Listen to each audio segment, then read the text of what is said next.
Nearly a month ago, a Jewish political activist against the imposition of Sharia law in the United States and elsewhere held what she labeled an art contest, and for a $10,000 prize, invited artists to submit renditions of the Islamic prophet Muhammad. She was fully aware of what happened in Paris, France, when Islamic jihadists killed most of the journalistic staff of Charlie Hebdo for publishing cartoons of the Prophet Muhammad. She knew she was inciting at least an insult and maybe retaliation on par with Charlie Hebdo. She held the art contest to, quote, show jihadis they won't frighten us into silence, end quote. As it turned out, two American-style jihadis drove from Phoenix, Arizona, to Garland, Texas, where Geller lives, to disrupt the art show and kill Geller. Garland police stopped them, killing both gunmen, but an unarmed security guard was injured in the gunfight. Unsurprisingly, the talking heads in the media were divided. On the one hand, many opinion leaders, such as Bill O'Reilly, accused Geller of spurring the violent attack against her, saying that she provoked the attack and she shouldn't have held the art show. On the other hand, voices such as Fox News' Megyn Kelly defended free speech, saying, quote, when people exercise their First Amendment rights and two jihadis show up to murder them, the relevant question at that time is not what were they saying. The relevant question is, what are we going to do about this group of people that wants to murder us because we believe in free speech and the First Amendment? I'm certainly sympathetic to the opinion that free speech has limits. No right is absolute in a free society.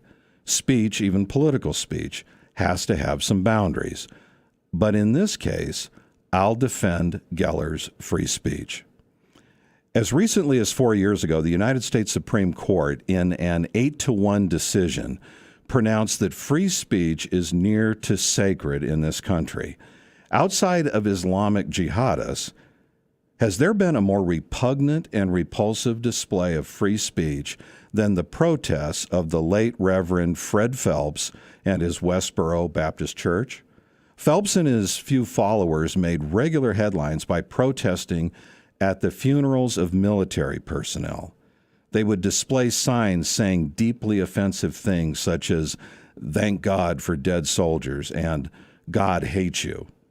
The father of a dead soldier took Phelps to court on charges centering on intentional infliction of emotional distress.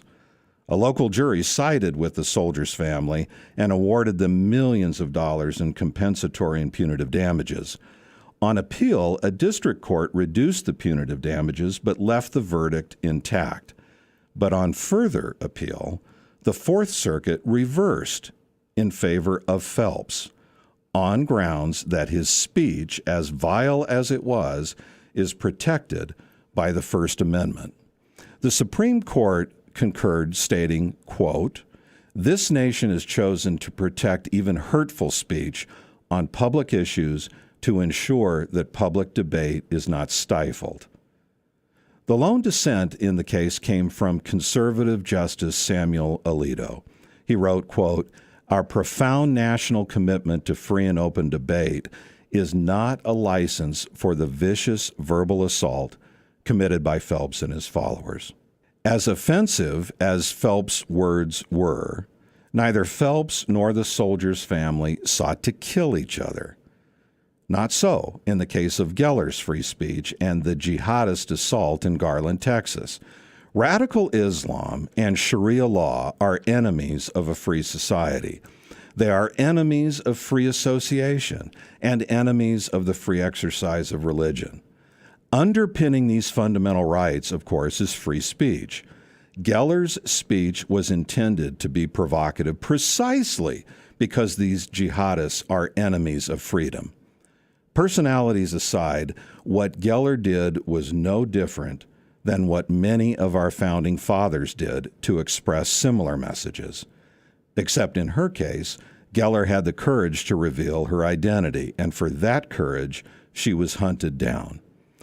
You and I might not do what Geller did, But why she did it is not only worthy of our support, but also worthy of First Amendment protection. I'm Paul Mero. Thanks for listening.